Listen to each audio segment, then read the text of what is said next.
ব্যোমকেশকে একরকম জোর করেই বাড়ি থেকে বার করেছিলাম। গত 1 মাস ধরে সে একটা জটিল জালিয়াতির তদন্তে মনোনিবেশ করেছিল। এক গাদা দলিলপত্র নিয়ে রাত দিন তার ভেতর থেকে অপরাধীর অনুসন্ধানে ব্যস্ত ছিল এবং রহস্য যতই ঘনীভূত হচ্ছিল ততই তার কথাবার্তা কমে আসছিল। লাইব্রেরি ঘরে বসে সমানে এই শুকনো কাগজপত্রগুলো ঘেঁটে ঘেঁটে তার শরীরও খারাপ হয়ে পড়ছে দেখেছিলাম আমি। কিন্তু সে কথার উল্লেখ করলেই সে বলতো, না বেশ তো আছি। সেদিন বিকেলে বললাম, আর তোমার কথা শোনা হবে না, চলো একটু বেরিয়ে আসা যাক। দিনের মধ্যে অন্তত 2 ঘন্টাও তো বিশ্রাম দরকার। কিন্তু নয়, চলো লেকের দিকে। 2 ঘন্টায় তোমার জালিয়াত পালিয়ে যাবে না। উফ, চলো। কাগজপত্র সরিয়ে রেখে সে বেরোল ঠিকই, কিন্তু তার মনটা সেই অজ্ঞাত জালিয়াতের পিছু ছাড়েনি বুঝতে খুব একটা কষ্ট হলো না। লেকের ধারে বেড়াতে বেড়াতে হঠাৎ একজন বহু পুরনো কলেজের বন্ধুর সঙ্গে দেখা হয়ে গেল। অনেক দিন তাকে দেখিনি। আইএ ক্লাসে দুজনে একসঙ্গে পড়েছিলাম। তারপর সে মেডিকেল কলেজে ঢুকলো, সেই অবধি ছাড়াছাড়ি। আমি তাকে দেখে বললাম, আরে মোহন যে, এই তুমি কোত্থেকে? সে আমাকে দেখে সহর্ষে বলে উঠল, অজিত, তাই তো? কতদিন পরে দেখা, তারপর খবর কি? কিছুক্ষণ পরস্পরের পিঠ চাপড়াচাপড়ির পর ব্যোমকেশের সাথে পরিচয় করিয়ে দিলাম। মোহন বলল, আপনি? বড় খুশি হলাম। মাঝে মাঝে সন্দেহ হতো বটে, আপনার কীর্তি প্রচারক অজিত বন্দ্যোপাধ্যায় হয়তো আমাদের সেই বাল্যবন্ধু অজিত, কিন্তু বিশ্বাস হতো না। জিজ্ঞাসা করলাম, তুমি আজকাল কি করছো? মোহন বলল, কলকাতাতেই প্র্যাকটিস করছি। তারপর বেড়াতে বেড়াতে নানা কথায় ঘণ্টাখানেক কেটে গেল।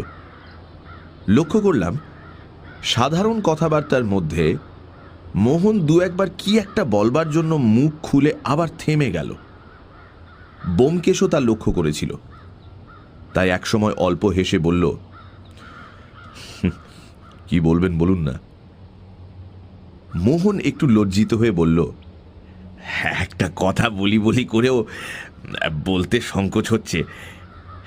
ব্যাপারটা এত তুচ্ছ যে সে নিয়ে আপনাকে বিব্রত করা অন্যায়। অথচ আমি বললাম, তা হোক, বলো। আরে আর কিছু না হোক, ব্যোমকেশকে কিছুক্ষণের জন্য জালিয়াতের হাত থেকে তো নিষ্কৃতি দেওয়া হবে। জালিয়াত? আমি বুঝিয়ে দিলাম। তখন মোহন বলল, ও, কিন্তু আমার কথা শুনে হয়তো ব্যোমকেশবাবু হাসবেন। ব্যোমকেশ বলল, হাসির কথা হলে নিশ্চয়ই হাসব, কিন্তু আপনার ভাব দেখে তা মনে হচ্ছে না। বরঞ্চ বোধ হচ্ছে একটা কোনো সমস্যা কিছুদিন থেকে আপনাকে চিন্তায় ফেলেছে। আপনি তারই উত্তর খুঁজছেন। মোহন সাগ্রহে বলল, আপনি ঠিক ধরেছেন। জিনিসটা হয়তো খুবই সহজ, কিন্তু আমার পক্ষে এটা একটা দুর্ভেদ্য প্রহেলিকা হয়ে দাঁড়িয়েছে। আমি নেহাত বোকা নই, সাধারণ সহজ বুদ্ধি আছে বলেই মনে করি। অথচ একজন রোগে পঙ্গু, চলাফেরা করতে পারে না, এরকম একটা লোক আমাকে প্রত্যেক দিন এমনভাবে ঠকাচ্ছে যে শুনলে আশ্চর্য হয়ে যাবেন। শুধু আমাকে নয়, তার সমস্ত পরিবারের তীক্ষ্ণ সতর্কতা সে সে প্রতি মুহূর্তে ব্যর্থ করে দিচ্ছে। কথা বলতে বলতে আমরা একটা বেঞ্চিতে এসে বসলাম। মোহন বলল, যতদূর সম্ভব সংক্ষেপে ব্যাপারটা বলছি শুনুন। কোনো এক বড় মানুষের বাড়িতে, আমি গৃহ চিকিৎসক, তারা বনেদি বড় মানুষ, কলকাতায় বন কেটে বাস, অন্যান্য বিষয় সম্পত্তি ছাড়াও কলকাতায় একটা বাজার আছে, তা থেকে ওই মাসিক 1015 টাকা আয়। সুতরাং আর্থিক অবস্থা কিরকম বুঝতেই পাচ্ছেন। এই বাড়ির যিনি কর্তা, তার নাম নন্দদুলাল বাবু। ইনি বলতে গেলে এ বাড়িতে আমার একমাত্র রোগী। বয়সকালে ইনি এত বেশি বদখেয়ালি করেছিলেন যে 50 বছর বয়স হতে না হতেই শরীর একেবারে ভেঙে পড়েছে, মানে বাতে পঙ্গু। আরও কত রকম ব্যাধি যে তার শরীরে আশ্রয় করে আছে তা গুণে শেষ করা যায় না। তাছাড়া পক্ষাঘাতের লক্ষণও ক্রমে দেখা দিচ্ছে।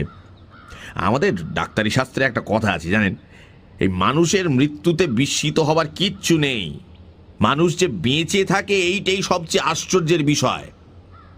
আমার এই রুগীটাকে দেখলে সেই কথাই সবার আগে মনে পড়বে।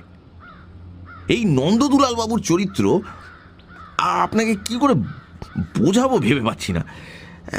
এটা ভীষণ খারাপ ভাষা, সারাক্ষণ সন্দেহ করে, কুটিল, ভীষণ হিংসুটে, মানে এক কথায় এমন ইতর নীচ স্বভাবের লোক আমি কখনো কোথাও দেখিনি।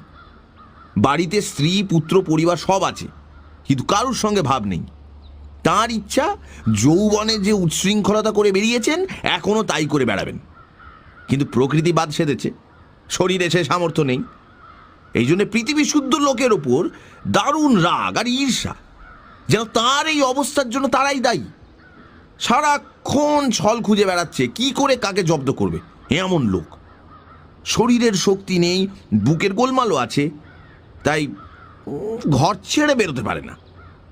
নিজের ঘরে বসে বসে কেবলই বিশ্ব ব্রহ্মাণ্ডের ওপর কদর্য কুৎসিত গালাগাল বর্ষণ করে, আর দিস্তে দিস্তে কাগজে সারাক্ষণ কি সব লিখে চলেছেন। তার এক খেয়াল যে তিনি একজন অদ্বিতীয় সাহিত্যিক, তাই কখনো লাল কালিতে কখনো কালো কালিতে এন্তার লিখে যাচ্ছেন। আর সম্পাদকের ওপর ভয়ঙ্কর রাগ, তার বিশ্বাস সম্পাদকরা কেবল শত্রুতা করেই তার লেখা ছাপছে না। আমি কৌতূহলী হয়ে জিজ্ঞেস করলাম, কি লেখেন? গল্প কিংবা আত্মচরিত্রও বলতে পারো। একবার মাত্র সে লেখার উপর আমি চোখ বুলিয়েছিলাম, তারপর আর সেদিকে তাকাতে পারিনি। সে লেখা পড়বার পর গঙ্গা স্নান করলেও মন পবিত্র হয় না। আজকালকার যারা তরুণ লেখক, সে গল্প পড়লে তাঁদেরও বোধ করি দাঁত কপাটি লেগে যাবে। ব্যোমকেশ কিছুটা হেসে বলল, চরিত্রটি যেন চোখের সামনে দেখতে পাচ্ছি, কিন্তু সমস্যাটি কি? মোহন আমাদের দুজনকে দুটি সিগারেট দিয়ে একটি নিজে ধরিয়ে বলল,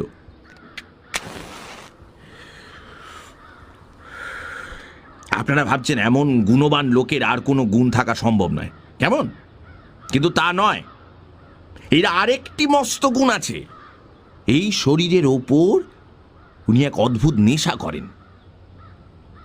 সিগারেটে গোটা দুই টান দিয়ে বলল,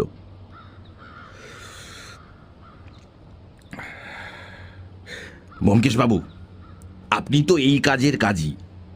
সমাজের নিকৃষ্ট লোক নিয়েই আপনাকে কারবার করতে হয়। হ্যাঁ, এই মদ, গাঁজা, কোকেন ইত্যাদি অনেক রকম নেশাই মানুষকে করতে দেখে থাকবেন, কিন্তু মাকড়সার রস খেয়ে কাউকে নেশা করতে দেখেছেন কি?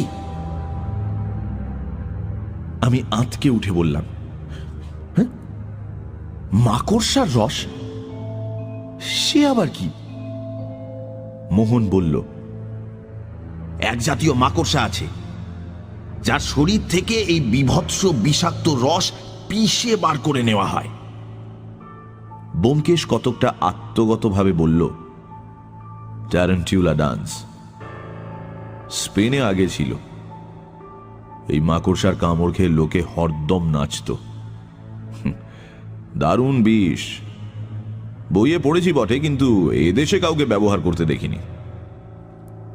মোহন বলল, ঠিক বলেছেন, ট্যারেন্টুলা। সাউথ আমেরিকার স্প্যানিশ এক জাতির মধ্যে এই নেশার খুব প্রচলন। এই ট্যারেন্টুলার রস একটা তীব্র বিষ, কিন্তু খুব কম মাত্রায় ব্যবহার করলে এই শরীরের স্নায়ুমণ্ডলে একটা প্রবল উত্তেজনা সৃষ্টি করে। বুঝতেই পারছেন, স্বভাবের দোষে স্নায়বিক উত্তেজনা না হলে যারা থাকতে পারে না, তাদের পক্ষে এই মাকড়সার রস কিরকম লোভনীয় বস্তু। কিন্তু নিয়মিত ব্যবহার করলে এর ফল সাংঘাতিক হয়ে দাঁড়ায়। অস্বাভাবিক উত্তেজনার ফলে স্নায়ুমণ্ডল ক্রমশ অসাড় হয়ে পড়ে এবং তারপরে মস্তিষ্কের পক্ষাঘাতে মৃত্যু অনিবার্য। আমাদের নন্দদুলাল বাবু বোধহয় যৌবনকালে এই চমৎকার নেশাটি ধরেছিলেন। তারপর শরীর যখন অকর্মণ্য হয়ে পড়ল, তখনও নেশা ছাড়তে পারলেন না। আমি যখন গৃহ চিকিৎসক হয়ে ওদের বাড়িতে ঢুকলুম, তখনও উনি প্রকাশ্যে ওই নেশা চালিয়ে যাচ্ছেন। সে আজ বছর খানেকের কথা। আমি প্রথমেই ওটা বন্ধ করে দিলুম, বললুম যদি বাঁচতে চান তাহলে কিন্তু ওটা ছাড়তে হবে। এই নিয়ে খুব খানিকটা ধস্তাধস্তি হলো। তিনিও খাবেন, আমি খেতে দেব না। শেষে আমি বললুম, আপনার বাড়িতে ও জিনিস ঢুকতে দেব না, দেখি আপনি কি করে খান। আশ্চর্য, তিনিও সমান কুটিল ভাবে হেসে বললেন, তাই নাকি? আচ্ছা, আমিও খাবো, দেখি তুমি কি করে আটকাও। যুদ্ধ ঘোষণা হয়ে গেল মশাই। পরিবারের আর সকলে আমার পক্ষে ছিলেন, সুতরাং সহজেই বাড়ির চারিদিকে কড়া পাহারা বসিয়ে দেওয়া গেল। তার স্ত্রী ছেলেরা সেসব পালা করে তাকে পাহারা দিতে লাগলেন, যাতে কোনো ক্রমে কোনোভাবেও যেন সে বিষ তার কাছে পৌঁছতে না পারে। তিনি নিজে একরকম হাঁটাচলা করতে পারেন না, বাড়ি থেকে বেরিয়ে যে সে জিনিস সংগ্রহ করবেন না, সে ক্ষমতা নেই।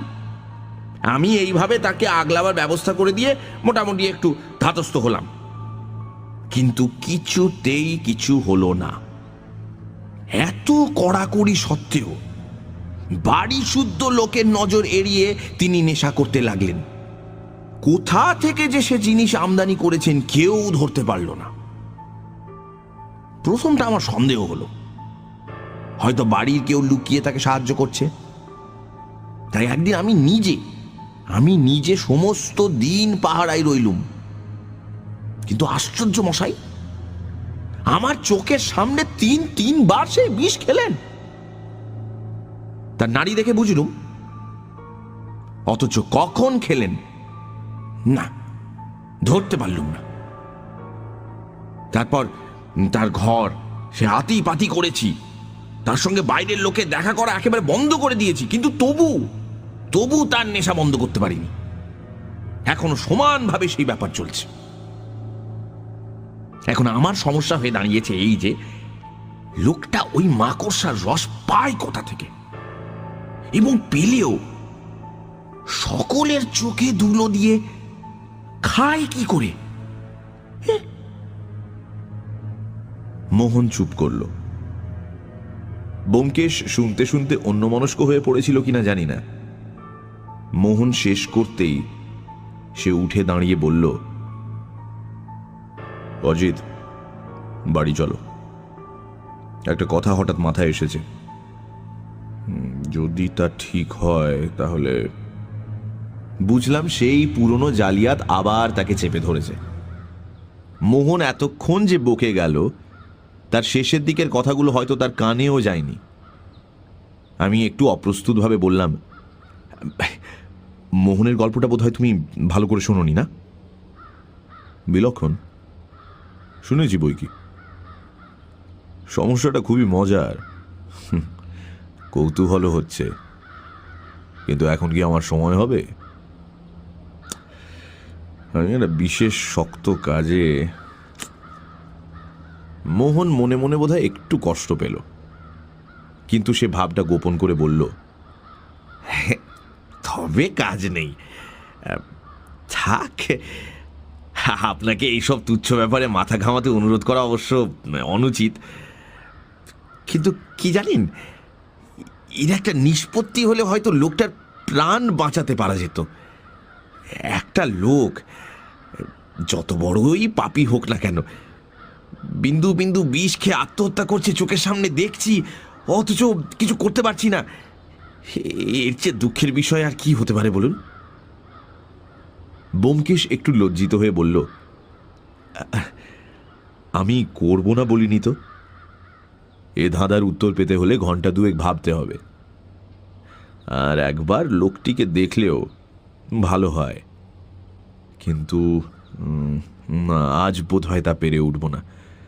নন্দদুলাল বাবুর মতো অসামান্য লোককে কিছুতেই মরতে দেওয়া যেতে পারে না, সে আমি দেবও না।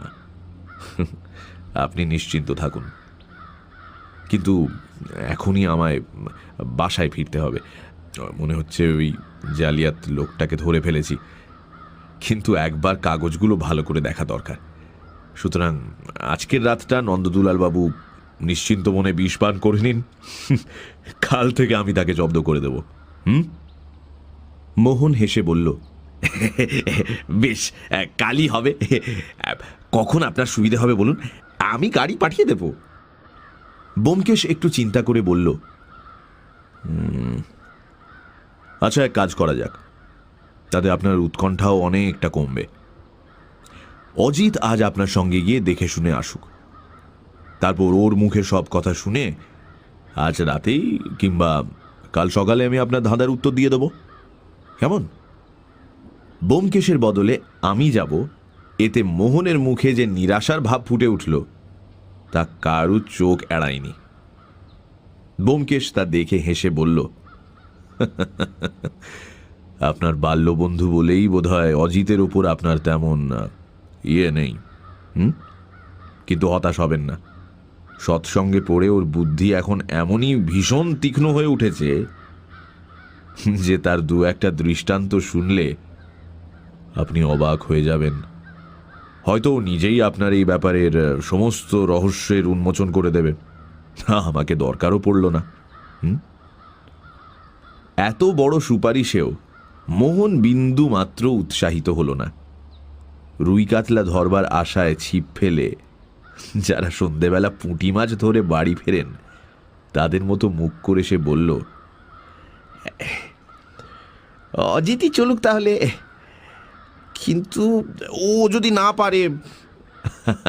হ্যাঁ রে বাবা, হ্যাঁ, সে আর বলতে, তখন তো আমি আছি। ব্যোমকেশ আমাকে আড়ালে ডেকে নিয়ে বলল, সব জিনিস ভালো করে লক্ষ্য করো, আর চিঠিপত্র কি আসে খোঁজ নিও। এই বলে সে হাঁটা দিল। ব্যোমকেশকে অনেক জটিল রহস্যের সমাধান করতে দেখেছি ও তাতে সাহায্যও করেছি।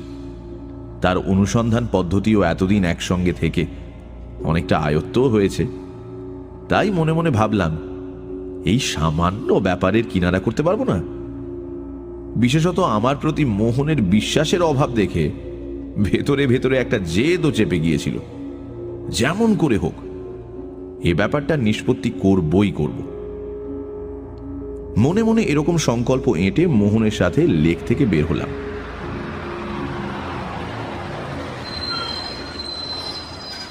বাসে চেপে যখন নির্দিষ্ট স্টপে পৌঁছলাম তখন সন্ধে পার হয়ে গেছে, রাস্তার গ্যাসও জ্বলে গেছে। মোহন পথ দেখিয়ে নিয়ে চলল। সার্কুলার রোড থেকে একটা গলি ধরে কিছু দূর এগোতেই সামনে একটা লোহার রেলিং যুক্ত বড় বাড়ি দেখিয়ে মোহন বলল, এই বাড়ি। দেখলাম সেকেলে ধরনের পুরনো বাড়ি। সামনে লোহার ফটকে টুল পেতে দারোয়ান বসে আছে। মোহনকে দেখে সেলাম করে পথ ছেড়ে দিল, কিন্তু আমার প্রতি সন্দেহের চোখে তাকিয়ে রইল। বাবুজি, আপকো ভিতর জানা? মোহন হেসে বলল, ভয় নেই দারোয়ান, উনি আমার বন্ধু। বহুত খুব। দারোয়ান সরে দাঁড়ালো। আমরা বাড়ির সামনের উঠোনে প্রবেশ করলাম। উঠোন পেরিয়ে বারান্দায় উঠতেই ভেতর থেকে একটি ২০-২২ বছরের যুবক বের হয়ে এলো। বলল, কে? ডাক্তারবাবু, আসুন আসুন। আমার দিকে সপ্রশ্ন চোখে চেয়ে জিজ্ঞেস করল, ইনি? মোহন তাকে একটু আলাদা নিয়ে গিয়ে নিচু কণ্ঠে কি একটা বলল। যুবকও উত্তর দিল, বেশ তো, উনিও আসুন না। মোহন তখন পরিচয় করিয়ে দিল। গৃহস্বামীর জ্যেষ্ঠ পুত্র, নাম অরুণ। তার পেছন পেছন আমরা বাড়ির ভেতর ঢুকলাম। দুটো ঘর পেরিয়ে ৩ নম্বর ঘরের বন্ধ দরজায় করাঘাত করতেই ভেতর থেকে একটা ঝগড়ুটে ভাঙা কণ্ঠস্বর শোনা গেল। কে কে তুমি? এখন আমায় বিরক্ত করো না, আমি লিখছি। অরুণ বলল, বাবা, ডাক্তারবাবু এসেছেন। এই অভয়, দরজা খোল। একটি ১৮-১৯ বছর বয়সের যুবক, বোধহয় গৃহস্বামীর দ্বিতীয় পুত্র, সে দরজা খুলে দিল। আমরা সকলে ঘরে ঢুকলাম। অরুণ চুপি চুপি অভয়কে জিজ্ঞেস করল, খেয়েছেন? অভয় ম্লানভাবে ঘাড় নাড়ল। ঘরে ঢুকেই প্রথমেই চোখে পড়ল ঘরের মাঝখানে খাটের ওপর বিছানা পাতা রয়েছে এবং সেই বিছানায় বালিশে ঠেস দিয়ে বসে ডান হাতে কলম ধরে অতি শীর্ণকায় নন্দদুলাল বাবু ক্রুদ্ধ, সে একেবারে লাল চোখে আমাদের দিকে চেয়ে আছেন। মাথার উপর উজ্জ্বল বৈদ্যুতিক আলো জ্বলছিল, আর একটা টেবিল ল্যাম্প খাটের ধারে উঁচু একটা টেবিলের উপর রাখা। তাই লোকটির সমস্ত চেহারা, সমস্ত শরীর ভালো করে দেখতে পেলাম। তার বয়স বোধ করি 50-এর নিচেই, কিন্তু মাথার চুল সমস্ত পেকে গেছে, একটা শ্রীহীন পাশুটে বর্ণ ধারণ করেছে। হাড় চওড়া, ধারালো মুখে মাংসের লেশ মাত্র নেই। হাঁটুর হাড় দুটো যেন চামড়া ভেদ করে বাইরে বেরোবার চেষ্টা করছে। পাতলা চ্যাপ্টা নাকটা মুখের উপর ঝুলে পড়েছে। চোখ দুটো কোনো অস্বাভাবিক উত্তেজনার ফলে অত্যন্ত উজ্জ্বল হয়ে উঠেছে, কিন্তু উত্তেজনার অবসানে আবার যে তারা মাছের চোখের মতো ভাবলেশহীন হয়ে পড়বে, সেটাও চোখ দেখে বোঝা যায়। নিচের ঠোঁটটা কিরকম যেন ঝুলে পড়েছে। মানে সব মিলিয়ে মুখের ওপর একটা সাংঘাতিক রাগ, বিরক্তি যেন রেখায় রেখায় চিহ্নিত হয়ে আছে। কিছুক্ষণ এই প্রেতাকৃতি লোকটির দিকে বিস্মিতভাবে চেয়ে থেকে দেখলাম তার বাঁ হাতটা থেকে থেকে কেঁপে উঠছে, যেন সেটা স্বাধীনভাবে দেহ থেকে সম্পূর্ণ আলাদা হয়ে নাচ শুরু করে দিচ্ছে। মৃত ব্যাঙের দেহ তড়িৎ সংস্পর্শে চমকে উঠতে যারা দেখেছেন, তারা বোধ করি এই স্নায়ু নৃত্য কিছুটা আন্দাজ করতে পারবেন। নন্দদুলাল বাবুও বিষ দৃষ্টিতে আমার দিকে তাকিয়েছিলেন। সেই ভাঙা অথচ তীব্র স্বরে বলে উঠলেন, ডাক্তার, এ আবার কাকে নিয়ে এসেছো এখানে? কি চায় লোকটা? যেতে বলো, যেতে বলো। হ্যাঁ। মোহন চোখের একটা ইশারা করে আমাকে জানালো যে আমি যেন গৃহস্বামীর এরকম কথাবার্তায় কিছু মনে না করি। তারপর খাটের ওপর থেকে ছড়ানো ছেটানো কাগজগুলো সরিয়ে খাটের পাশে রেখে রোগীর নাড়ি হাতে নিয়ে স্থির হয়ে দেখতে লাগল। নন্দদুলাল বাবু মুখে একটা বিকৃত হাসি নিয়ে একবার আমার দিকে, একবার ডাক্তারের দিকে তাকাতে লাগলেন। বাঁ হাতটা ঠিক তেমনই নৃত্য করতে লাগল। শেষে হাত ছেড়ে দিয়ে মোহন বলল, আবার খেয়েছেন? বেশ করেছি, খেয়েছি। কার বাবার কি? হ্যাঁ। মোহন ঠোঁট কামড়ে বলল, এতে নিজেরই কেবল ক্ষতি করছেন, আর কারণ নয়। কিন্তু সে তো আপনি বুঝবেন না, বোঝবার ক্ষমতাই নেই। ওই বিষ খেয়ে খেয়ে মস্তিষ্কে তো দফা রফা করে ফেলেছেন। নন্দদুলাল বাবু মুখের একটা পৈশাচিক বিকৃতি করে বললেন, তাই নাকি ইয়ার? হ্যাঁ, মস্তিষ্কের দফা রফা করে ফেলেছি। কিন্তু তোমার ঘটে তো অনেক বুদ্ধি আছে। হ্যাঁ, তুমি ধরতে পারছো না কেন? বলি চারদিকে তো সেপাই বসিয়ে দিয়েছো, কই ধরতে পারলে? ধরতে পারলে না।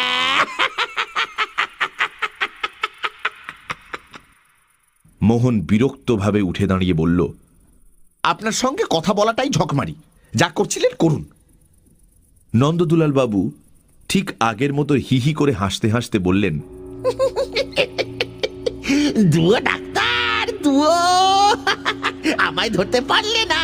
ধিন টানা পাকানো না ডিঙ্কা চিং।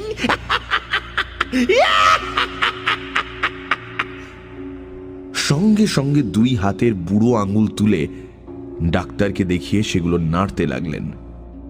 নিজের পুত্রদের সামনে এই কদর্য অসভ্যতা আমার অসহ্য বোধ হতে লাগল। মোহনেরও বোধ করি ধৈর্যের বাঁধ ছিঁড়বার উপক্রম করেছিল। সে আমাকে বলল,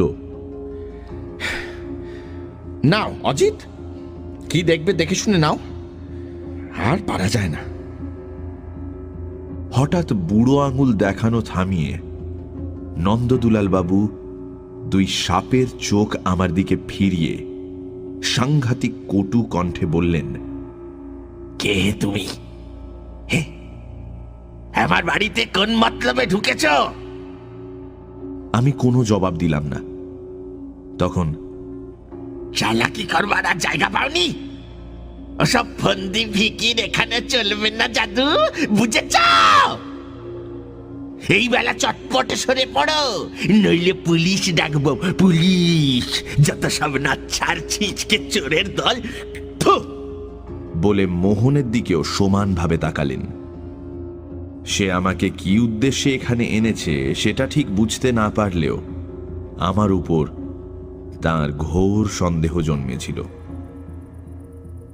অরুণ লজ্জিতভাবে আমার কানে কানে বলল, ওর কথায় কান দেবেন না। ওটা খেলে ওর আর জ্ঞান বুদ্ধি থাকে না। মনে মনে ভাবলাম, কি ভয়ঙ্কর এই বিষ, যা মানুষের সমস্ত গোপন দুষ্প্রবৃত্তিকে এমন উগ্রভাবে প্রকট করে তোলে।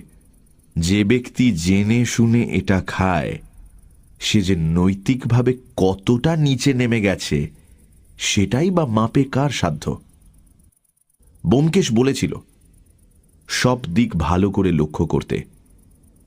তাই যতদূর সম্ভব তাড়াতাড়ি ঘরের চতুর্দিক ঘুরে ঘুরে দেখে নিলাম। ঘরটা বেশ বড়, আসবাবপত্র খুব একটা বেশি নেই। একটা খাট, গোটা 2-3 চেয়ার, একটা আলমারি ও একটা তেপায়া টেবিল। এই টেবিলের ওপর ল্যাম্পটা রাখা আছে এবং তারই পাশে কয়েক দিস্তা সাদা কাগজ এবং অন্যান্য লেখার সরঞ্জাম। লিখিত কাগজপত্রগুলো অগোছালোভাবে চারিদিকে ছড়ানো। আমি একটা কাগজ তুলে নিয়ে কয়েক লাইন পড়েই শিউরে উঠে রেখে দিলাম। মোহন যা বলেছিল তা অক্ষরে অক্ষরে সত্যি। এ লেখা পড়লে ফরাসি বস্তুতান্ত্রিক এমিল জোলারও বোধহয় গা ঘিন ঘিন করত। শুধু তাই নয়, লেখার বিশেষ রসালো জায়গাগুলিতে লাল কালির দাগ দিয়ে লেখক মহাশয় সেদিকে দৃষ্টি আকর্ষণের ব্যবস্থা পর্যন্ত করে দিয়েছেন। বস্তুত এতখানি নোংরা জঘন্য মনের পরিচয় আর কোথাও পেয়েছি বলে মনে পড়ল না। নন্দদুলাল বাবুর দিকে একটা ঘৃণা ভরা দৃষ্টি নিক্ষেপ করে দেখলাম তিনি আবার লেখায় মন দিয়েছেন। পার্কারের কলম দ্রুত বেগে ছুটে চলেছে কাগজের ওপর। পাশের টেবিলে দোয়াত্তানিতে আর একটা মেটে লাল রঙের পার্কারের ফাউন্টেন পেন রাখা আছে। লেখা শেষ হলেই বোধ করি দাগ দেওয়া আরম্ভ হবে। হলো তাই। পাতাটা শেষ হতেই নন্দদুলালবাবু কালো কলম রেখে লাল কলমটা তুলে নিলেন। আঁচড় কেটে দেখলেন কালি ফুরিয়ে গেছে। তখন টেবিলের ওপর থেকে লাল কালির চ্যাপটা শিশি নিয়ে তাতে কালি ভরলেন। তারপর গম্ভীরভাবে নিজের লেখার মণিমুক্তাগুলি চিহ্নিত করতে লাগলেন। আমি মুখ ফিরিয়ে নিয়ে ঘরের অন্যান্য জিনিস দেখতে লাগলাম। আলমারিটাতে কিছু ছিল না, শুধু কতকগুলো অর্ধেক ওষুধের শিশি পড়েছিল। মোহন বলল সেগুলি তারই দেওয়া। ঘরে 2টি জানলা, 2টি দরজা। একটি দরজা দিয়ে আমরা ভেতরে ঢুকে এসেছিলাম, অন্যটি সম্বন্ধে জিজ্ঞেস করে জানলাম ওদিকে স্নানের ঘর ইত্যাদি আছে। সে ঘরটাও দেখলাম। বিশেষ কিছু নেই, কয়েকটা কাঁচা কাপড়, তোয়ালে, তেল, সাবান, মাজন ইত্যাদি রয়েছে।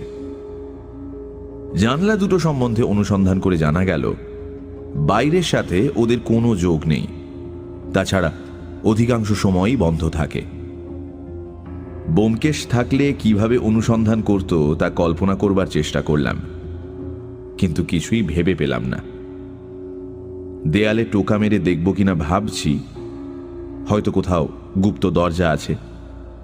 এমন সময় চোখে পড়ল দেয়ালে একটা তাকের উপর একটি চাঁদির আতরদানি রয়েছে।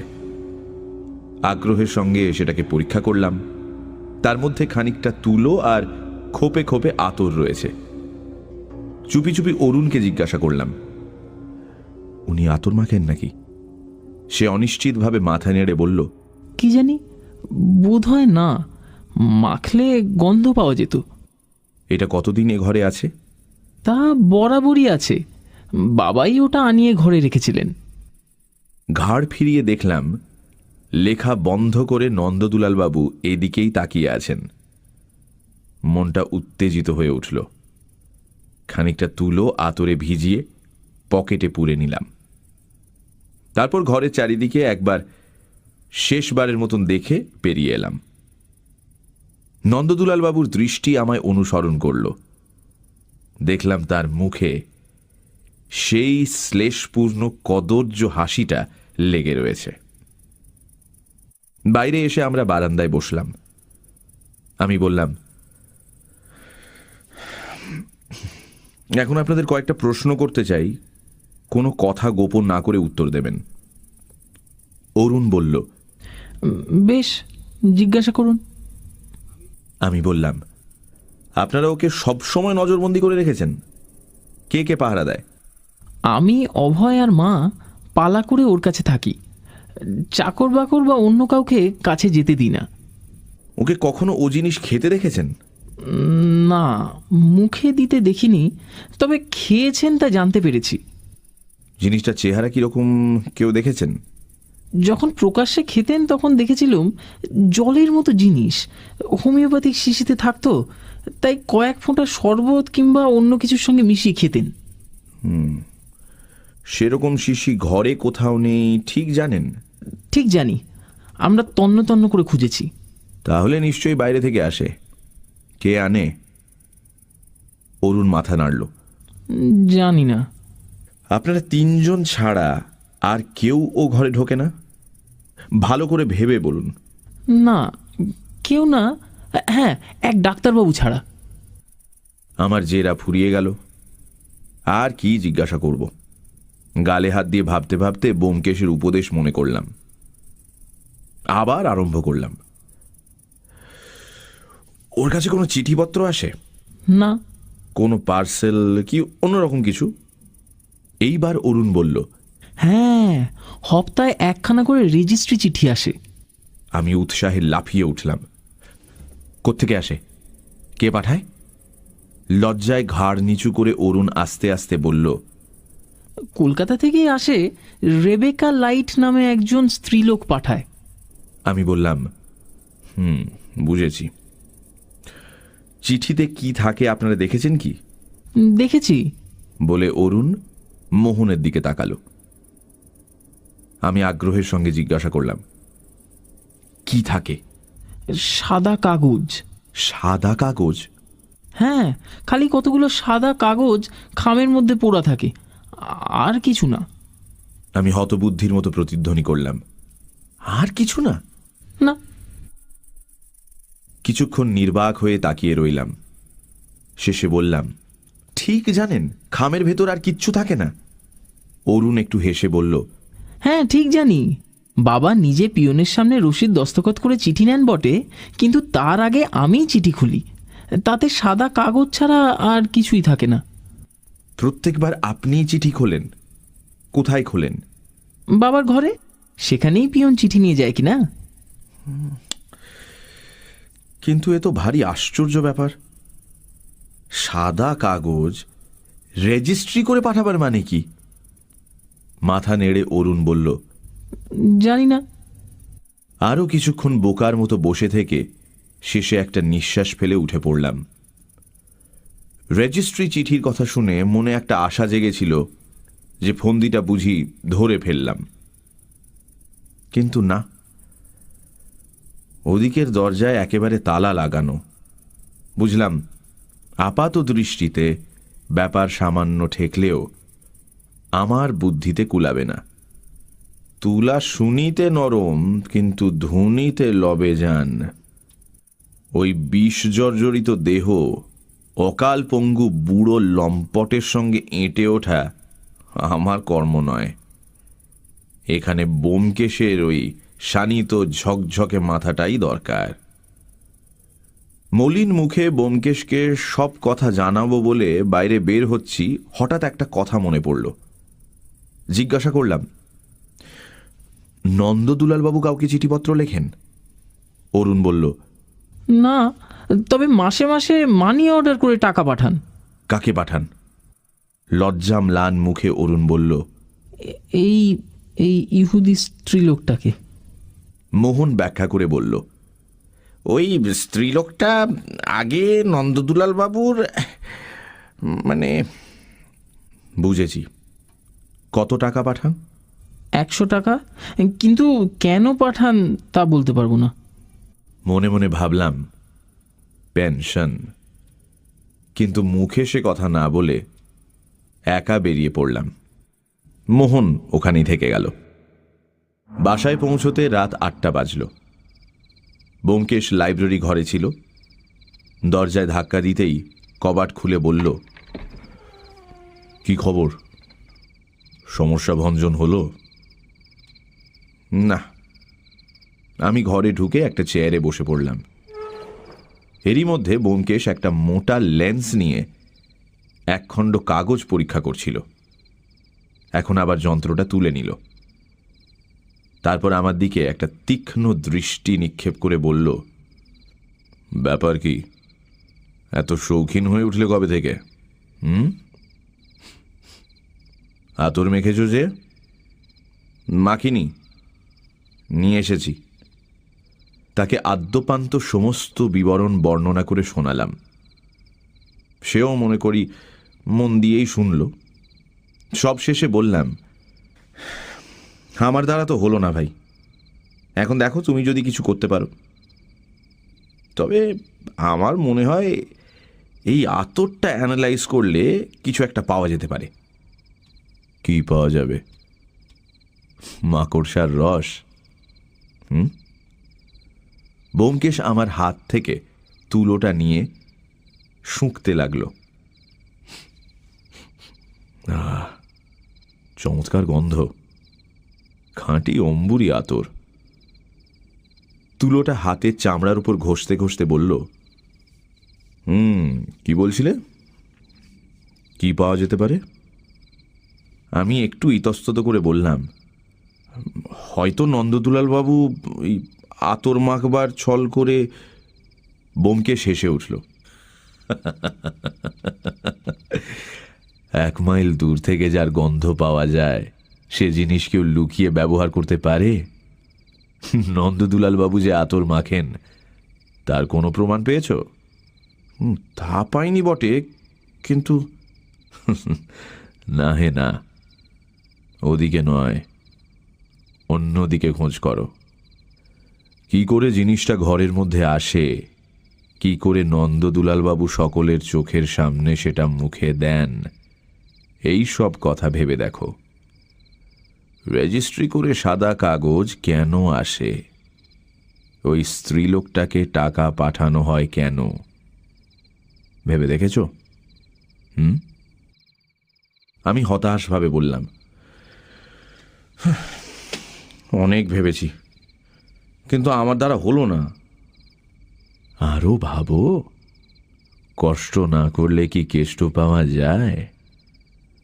গভীরভাবে ভাবো, একাগ্র চিত্তে ভাবো, নাছোড় বান্দা হয়ে ভাবো।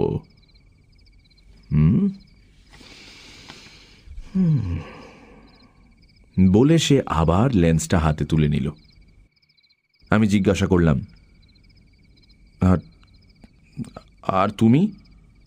আমিও ভাবছি, কিন্তু একাগ্র চিত্তে ভাবা বোধহয় হয়ে উঠবে না। আমার জালিয়াত। বলে সে টেবিলের উপর ঝুঁকে পড়ল। আমি ঘর থেকে উঠে এসে আমাদের বসবার ঘরে আরাম কেদারাটায় লম্বা হয়ে শুয়ে আবার ভাবতে শুরু করলাম। সত্যি তো, কি এমন কঠিন কাজ যে আমি পারবো না? নিশ্চয়ই পারবো। প্রথমত, রেজিস্ট্রি করে সাদা কাগজ আসবার মানে কি? অদৃশ্য কালি দিয়ে তাতে কিছু লেখা থাকে? আচ্ছা, যদি তাই থাকে, তাতে নন্দদুলালবাবুর কি সুবিধে হয়? জিনিসটা তো তার কাছে পৌঁছতে পারে না।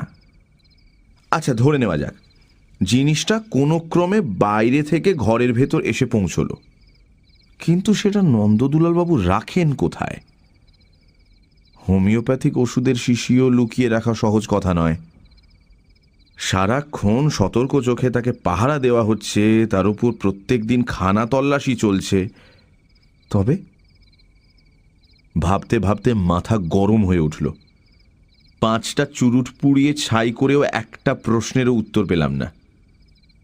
নিরাশ হয়ে প্রায় হাল ছেড়ে দিচ্ছি, এমন সময় একটা অপূর্ব আইডিয়া মাথায় ধরা পড়ল। ধর্মর করে আরাম কেদারা থেকে উঠে বসলাম। এও কি সম্ভব? কিংবা সম্ভব নয় বা কেন? শুনতে একটু অস্বাভাবিক ঠেকলেও এছাড়া আর কি বা হতে পারে?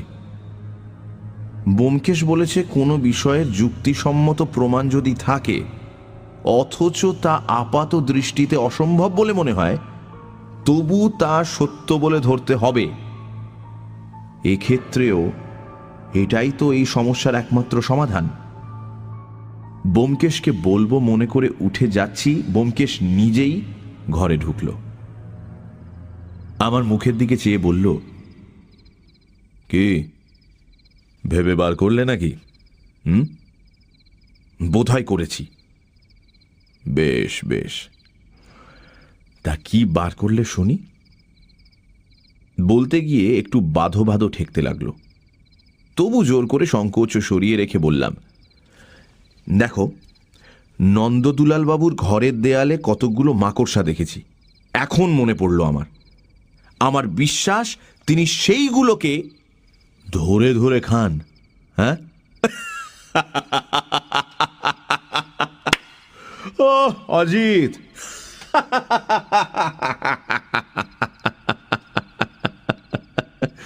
অজিত, তুমি একেবারে একটি জিনিয়াস। তোমার জোড়া নেই। দেয়ালের মাকড়সা ধরে ধরে খেলে নেশা হবে না ভাই, সারা গায়ে ঘা ফুটে বেরোবে, বিষের ঘা, বুঝলে? আমি রেগে গিয়ে বললাম, বেশ, তবে তুমি বলো।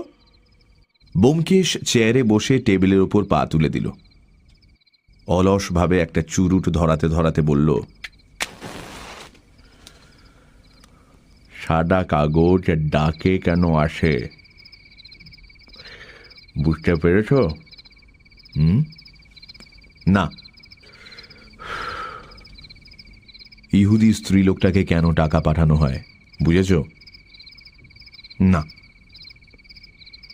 নন্দদুলালবাবু রাত দিন অশ্লীল গল্প লেখেন কেন, তাও বুঝতে পারোনি?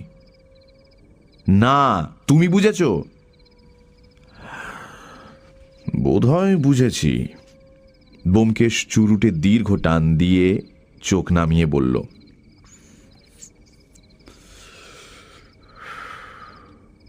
কিন্তু একটা বিষয় নিঃসন্দেহভাবে না জানা পর্যন্ত কোনো মন্তব্য প্রকাশ করা উচিত হবে না। কি বিষয়? ব্যোমকেশ চোখ বন্ধ করে বলল, আগে জানা দরকার নন্দদুলালবাবুর জিভ কোন রঙের। মনে হলো ব্যোমকেশ আমায় ঠাট্টা করছে। রাগী মুখে বললাম, ঠাট্টা হচ্ছে বুঝি? ঠাট্টা? ব্যোমকেশ চোখ খুলে আমার মুখের দিকে তাকালো। রাগ করলে? সত্যি বলছি, ঠাট্টা নয়। নন্দদুলালবাবুর জিভের রঙের ওপরই সব কিছু নির্ভর করছে অজিত। যদি তার জিভের রং লাল হয় তাহলে বুঝবো আমার অনুমানটাই ঠিক, আর যদি না হয়, তুমি বোধহয় লক্ষ্য করনি না? আমি রাগ করে বললাম, না, জীব লক্ষ্য করবার কথা আমার মনে হয়নি। ব্যোমকেশ সহাস্যে বলল, অথচ এইটাই আগে মনে হওয়া উচিত ছিল অজিত। যাই হোক, এক কাজ করো, ফোন করে নন্দদুলালবাবুর ছেলের কাছ থেকে খবরটা নাও। রসিকতা করছি মনে করবে না তো? ব্যোমকেশ হাত নেড়ে কাব্যের ভাষায় বলল, ভয় নাই তোর, ভয় নাই ওরে, ভয় নাই, কিছু নাই তোর ভাবনা। পাশের ঘরে গিয়ে নম্বর খুঁজে ফোন করলাম। মোহন তখনও সেখানে ছিল। সেই উত্তর দিল, ও কথাটা দরকারি বলে মনে হয়নি, তাই বলিনি। নন্দদুলাল বাবুর জিভের রং, হ্যাঁ, নন্দদুলাল বাবুর জিভের রং তো টকটকে লাল। একটু অস্বাভাবিক বলে মনে হয়, কারণ তিনি বেশি পান খান না। কিন্তু কেন বলো দেখি? ব্যোমকেশকে ডাকলাম। ব্যোমকেশ এসে বলল, লাল তো, তবে আর কি, হয়ে গেছে। দেখি। আমার হাত থেকে ফোনটা নিয়ে বলল, হ্যাঁ ডাক্তারবাবু, ভালোই হলো, আপনার ধাঁধার উত্তর পাওয়া গেছে। অজিতই ভেবে বার করেছে, আমি একটু সাহায্য করেছি মাত্র। আমার জালিয়াত নিয়ে ব্যস্ত ছিলাম তো, তাই। হ্যাঁ হ্যাঁ হ্যাঁ, জালিয়াতকে ধরেছি। বিশেষ কিছু করতে হবে না। শুনুন, কেবল নন্দদুলাল বাবুর ঘর থেকে লাল কালির দোয়াত আর লাল রঙের ফাউন্টেন পেনটা সরিয়ে দেবেন। হ্যাঁ, ঠিক ধরেছেন। কাল একবার আসবেন, তখন সব কথা বলবো। আচ্ছা, নমস্কার। হ্যাঁ, অজিতকে আপনাদের তরফ থেকে ধন্যবাদ জানাবো। বলেছিলাম কিনা যে ওর বুদ্ধি আজকাল ভীষণ ধারালো হয়ে উঠেছে। রাখলাম। হাসতে হাসতে ব্যোমকেশ ফোনটা রেখে দিল। বসবার ঘরে ফিরে এসে লজ্জিত মুখে বললাম, অল্প অল্প কিছু বুঝতে পারছি, কিন্তু তুমি সব কথা পরিষ্কার করে বলো তো, কেমন করে বুঝলে? ঘড়ির দিকে একবার তাকিয়ে ব্যোমকেশ বলল, খাবার সময় হয়ে এলো, এখনই পুঁটিরাম ডাকতে আসবে। আচ্ছা, চটপট বলে নিচ্ছি, শোনো। প্রথম থেকেই তুমি ভুল পথে যাচ্ছিলে। দেখতে হবে জিনিসটা ঘরের মধ্যে প্রবেশ করে কি করে। তার নিজের হাত পা তো নেই, সুতরাং কেউ তাকে নিশ্চয়ই নিয়ে আসে। কে এসে? ঘরের মধ্যে 5 জন লোক ঢুকতে পায়, ডাক্তার, 2 ছেলে, স্ত্রী এবং আরো একজন। প্রথম 4 জন বিষ খাওয়াবে না, এটা নিশ্চিত। অতএব এ পঞ্চম ব্যক্তির কাজ। পঞ্চম ব্যক্তি কে? পঞ্চম ব্যক্তি হচ্ছে পিয়ন। সে হপ্তায় একবার সই করানোর জন্য নন্দদুলাল বাবুর ঘরে ঢোকে, ঠিক? সুতরাং তার মারফতে এই জিনিসটা ঘরে ঢোকে। কিন্তু খামের মধ্যে তো সাদা কাগজ ছাড়া আর কিছুই থাকে না। ওইখানেই ফাঁকি। সবাই মনে করে খামের মধ্যে জিনিসটা আছে, তাই পিয়নকে কেউ লক্ষ্য করে না। লোকটা হুঁশিয়ার। সে অনায়াসে লাল কালির দোয়াত বদলে দিয়ে চলে যায়। রেজিস্ট্রি করে সাদা কাগজ পাঠাবার উদ্দেশ্য হচ্ছে কোনো ক্রমে পিয়নকে নন্দদুলাল বাবুর ঘরে ঢোকবার সুযোগ দেওয়া। তারপর তুমি আরেকটা ভুল করেছিলে। ইহুদি স্ত্রীলোকটাকে টাকা পাঠানো হয়, পেনশন স্বরূপ নয়। ওই প্রথাটা কোথাও প্রচলিত নেই। টাকা ওষুধের দাম। ওই মহিলাই পিয়নের হাতে ওষুধ সরবরাহ করে। তাহলে দেখো, ওষুধ নন্দদুলাল বাবুর হাতের কাছে এসে পৌঁছলো, কেউ জানতে পারল না। কিন্তু সারাক্ষণ ঘরে লোক থাকে, তিনি খাবেন কি করে? নন্দদুলাল বাবু গল্প লিখতে আরম্ভ করলেন। সর্বদাই হাতের কাছে লেখার সরঞ্জাম রয়েছে, তাই উঠে গিয়ে খাবারও কোনো প্রয়োজন নেই। খাটের উপর বসেই সে কাজ সেরে নেওয়া যায়। তিনি কালো কলম দিয়ে গল্প লিখছেন, লাল কলম দিয়ে তাতে দাগ দিচ্ছেন, আর একটু ফাঁক পেলেই কলমের নিবটি চুষে নিচ্ছেন। কালি ফুরিয়ে গেলে আবার ফাউন্টেন পেন ভরে নিচ্ছেন। জিভের রং লাল কেন এখন বুঝতে পারছো, অজিত? কিন্তু লালই যে হবে তা বুঝলে কি করে? কালোও তো হতে পারত। হায় হায় হায়, এটা বুঝলে না? কালো কালি যে বেশি খরচ হয়। নন্দদুলাল বাবু ওই অমূল্য ধনটি কি বেশি খরচ করতে দিতে পারেন? তাই লাল কালির ব্যবস্থা। বুঝেছি। এত সহজ? সহজ তো বটেই, কিন্তু যে লোকের মাথা থেকে এই সহজ বুদ্ধিটি বেরিয়েছে তার মাথাটা অবহেলার বস্তু নয়।